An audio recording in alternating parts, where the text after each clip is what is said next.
नमस्कार मित्रांनो, मी doctor Abhishek Shinde, orthopaedic joint replacement and arthroscopy surgeon, केरवेल सुपरस्पेशालिटी हॉस्पिटल औरंगाबाद. आज मी तुम्हाला अवॅस्क्युलर नेक्रोसिस ऑफ हिप याबद्दल बोलणार आहे. एव्हीएन ज्याला आपण म्हणतो, हा रोग हा खुब्याच्या हाडाचा रक्तस्राव किंवा हिप जॉईंटशी रिलेटेड असतो. बेसिकली हिप जॉईंट हा बॉल अँड सॉकेट जॉईंट आहे. म्हणजे आपलं मांडीचं हाड, त्याचं हेड असतं, त्या कमरेच्या हाडामध्ये सॉकेट असतं, त्याला अटॅच होतं आणि त्याच्यामुळे आपला हिप जॉईंट फॉर्म होतो. एव्हीएन किंवा अवॅस्क्युलर नेक्रोसिस याचे मुख्य कारण काय, नेमकं एव्हीएन कोणामध्ये होतो?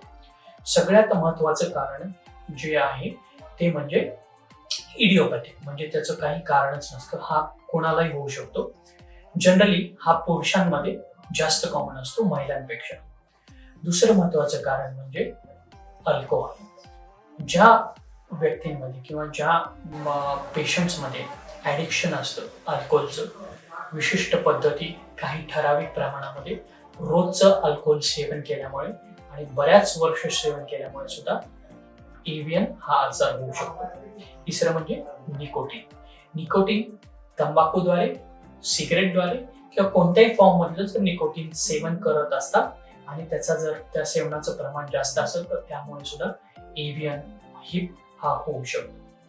चौथं म्हणजे सध्याच्या घडीला जे आम्ही खूप पेशंट आता बघतोय, सगळ्यात महत्वाचं, आता आपण कोविड पॅन्डेमिक मधून बाहेर आलो आणि बऱ्याचशा कोविड पॅन्डेमिक मध्ये तुम्ही ऐकलं असेल की रक्ताच्या गुठळ्या तयार होतात आणि बऱ्याच लोकांना म्हणजे हे मायक्रोथ्रोम्बस तयार होतात आणि हे मायक्रोथ्रोम्बस जाऊन हृदयामध्ये अडकलं की अटॅक येतो, मेंदूमध्ये जर अडकलं तर स्ट्रोक येतो आणि काही वेगवेगळ्या सर्क्युलेशन मध्ये.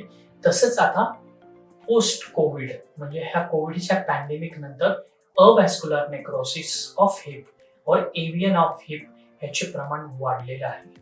अशात आम्ही भरपूर पेशंट ह्या कोविड पॅन्डेमिकमुळे एव्हीएनचे बघत आहोत. हे आहे मुख्य कारण. मग एव्हीएन मध्ये नेमकं काय होतं? जसं मी म्हटलं, अवॅस्क्युलर नेक्रोसिस, जो खोब्याच्या हाडाचा रक्त पुरवठा असतो तो रक्त पुरवठा खंडित होतो. त्या खंडित होण्याचं कारण मी तुम्हाला अगोदर सांगितले. आणखी महत्वाची कारण दुसरे म्हणजे स्टेरॉइड. या ना त्या कारणामुळे जर स्टेरॉइडचं सेवन जर पेशंट करत असतील, मुख्य म्हणजे त्यांना काही आजार असतील, क्रॉनिक सांधिवाताचा आजार असेल, काही लंगचा आजार असेल, त्याच्यामुळे त्यांना स्टेरॉइडचं प्रमाण द्यावं लागतं. त्या कारणामुळे सुद्धा हाडाचा एव्हीएन किंवा हिप जॉईंटचा एव्हीएन होऊ शकतो. बरेचसे आपले यंग जनरेशन फिटनेसच्या मागे लागून स्टेरॉइडचं सेवन करतात. ते अतिशय हानिकारक आहे आणि त्याच्यामुळे त्यांचे खुब्याचे सांधे खराब होत आहेत. तर माझे यंग जनरेशनला मनोमनी त्यांना कळकळीची विनंती आहे की तुम्ही तुमच्या हेल्थसाठी, बॉडी फिटनेससाठी स्टेरॉइडचं सेवन करू नका.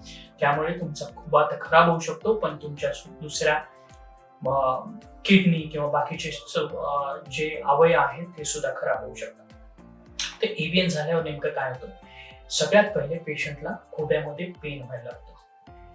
पेनफुल लंगडणं ज्याला आम्ही म्हणतो, चालताना, उठताना, बसताना खूप पेन होतं. चालताना, दैनंदिन जीवनातले काम करताना खुबा हा दुखायला लागतो आणि पेशंटचं लंगडणं वाढतं, लंगडत चालतो पेशंट. मग अशा कंडिशन मध्ये नेमकं काय करायला पाहिजे? तर तुमच्या जे ऑर्थोपेडिक सर्जन आहेत किंवा जॉईंट रिप्लेसमेंट सर्जन आहेत त्यांना तुम्ही त्वरित त्यांचा सल्ला घेतला पाहिजे. एव्हीएन ची ट्रीटमेंट नेमकं त्याच्या ग्रेडिंगनुसार किंवा त्याची सिव्हिरिटी किती आहे त्याच्यानुसार ठरवल्या जाते. तर ह्याचं निदान कसं केलं जातं? तर पहिली गोष्ट आम्ही त्याचा एक्सरे काढतो. एक्सरे केल्यानंतर बऱ्याचदा ज्यावेळेस पेशंटला पेन असतं किंवा लंगडणं असतं त्यावेळेस एक्सरे मध्ये फार विशेष काही दिसून येत नाही, पण अर्ली पिकअप म्हणजे जर आपल्याला त्याचं लवकर निदान करायचं असेल तर त्याचा आपल्याला MRI करावा लागतो. तर MRI केल्यानंतर एव्हीएनचं डायग्नोसिस किंवा एव्हीएनचं निदान लवकर होतं. मग हे निदान झालं आणि पेशंटला पेन होतोय आणि लंगडणं वाढतंय, तर नेमकं काय करायला पाहिजे? एव्हीएन म्हटलं की लगेच जॉईंट रिप्लेसमेंट होते का? तशातला भाग नाही. जसं मी म्हटलं, त्वरित जर तुम्ही आपल्या डॉक्टरांचा सल्ला घेतला त्यामध्ये जर एव्हीएन तुम्हाला लवकर दिसून आला आणि त्याच्या ग्रेडिंगनुसार आमची रेडिओलॉजिकल म्हणजे एक्सरे नुसार आणि MRI नुसार त्याची ग्रेडिंग असते. जर एव्हीएन हा स्टेज 1 किंवा स्टेज 2 मध्ये असेल तर आपल्याला जो देवाने नैसर्गिक दिलेला सांधा असतो तो आपल्याला वाचवता येतो. त्याच्यासाठी आपण 2-3 ट्रीटमेंट आहेत. एक महत्वाची म्हणजे कोर डिकॉम्प्रेशन. कोर डिकॉम्प्रेशन मध्ये आपण काय करतो तर एव्हीएनचा हाडाचा जो रक्तपुरवठा वाढवण्यासाठी त्याला आपण ड्रिलने छिद्र पाडतो. त्याच्यामुळे खुब्यातलं आणि हाडाचं प्रेशर कमी होतो आणि रक्तपुरवठा वाढतो. त्या कोर डिकॉम्प्रेशन सोबत आपण आता latest PRP platelet rich plasma किंवा स्टेम सेल्स किंवा बोन मॅरो सुद्धा इंजेक्ट करतो. तुम्ही फ्रेम मध्ये बघू शकता. आपण कोर डिकॉम्प्रेशन करताना दुर्बिणीखाली बघून त्याच सेटिंग मध्ये आपण स्टेम सेल्स किंवा PRP इंजेक्ट करतो. तर यामुळे खुब्याचा रक्त पुरवठा आणि खुब्याचं जे जीवन आहे ते वाढवण्यास मदत होते आणि तिथे आपण नवीन सेल तयार होण्यामुळे नवीन सेल रिजनरेट व्हायला लागतात. बरेच पेशंट विचारतात की सर ही कोर डिकॉम्प्रेशनचा सक्सेस रेट किती आहे किंवा हे किती सक्सेसफुल आहे, किती यशस्वी ठरते. मी म्हणेन किंवा लिटरेचर मध्ये जे दिलेलं आहे जे सायंटिफिक पद्धतीमध्ये 60 ते 70% जर हा स्टेज 1 आणि स्टेज 2 मध्ये जर आपण कोर डिकॉम्प्रेशन किंवा स्टेम सेल्स जर इंजेक्ट केलं तर आपल्याला 60 ते 70% चान्सेस आहेत तर आपण आपला नॅचरल सांधा वाचवू शकतो. पण ज्या वेळेस त्याची स्टेज 2B किंवा 3 मध्ये लागते म्हणजे खुब्याच्या हाडासोबत जी वाटी असते ती सुद्धा घासायला लागते. गुडघ्याचा माफ करा खुब्याच्या सांध्याचा जो स्पेस आहे तो कमी होतो. अशा कंडिशन मध्ये मात्र टोटल हिप रिप्लेसमेंट हे आपल्याला करणं गरजेचं होतं. आता टोटल हिप रिप्लेसमेंट कधी करायला पाहिजे, केव्हा करायला पाहिजे आणि त्याची कॉस्टिंग काय. जसं मी म्हटलं की एव्हीएन हा पुरुषांमध्ये कॉमन आहे. दुसरी गोष्ट म्हणजे हा जनरली यंग पेशंट मध्ये म्हणजे 20-30 किंवा 40 मध्येच हा आपल्याला दिसतो. 20 to 40 एज मध्ये हा आपल्याला एव्हीएन दिसायला लागतो. मग अशा कंडिशन मध्ये आपल्याला टोटल हिप रिप्लेसमेंट जर करायची गरज पडली तर नेमकं मग कोणत्या रिप्लेसमेंट केली पाहिजे. तर हिप रिप्लेसमेंट करताना कोणता धातू वापरला जातो आणि त्याची ड्युरेबिलिटी किती आहे त्यानुसार आम्ही कोणता सांधा वापरायचा ते ठरवतो. पहिली गोष्ट म्हणजे एक तर सिमेंटेड करायचं का अनसिमेंटेड करायचं. अनसिमेंटेड मध्ये त्याच्या आर्टिक्युलेशन नुसार त्याचे टाइप्स असतात. मेटल ऑन पॉली असतो, सिरॅमिक ऑन पॉली असतो आणि सिरॅमिक ऑन सिरॅमिक असतो. हिप मध्ये सिरॅमिक आणि मेटल हे दोनच प्रकार आपण वापरतो किंवा ऑक्झिनियम हा एक आणखी एका कंपनी कडे आहे तर ऑक्झिनियम नावाचा धातू पण आपण वापरू शकतो.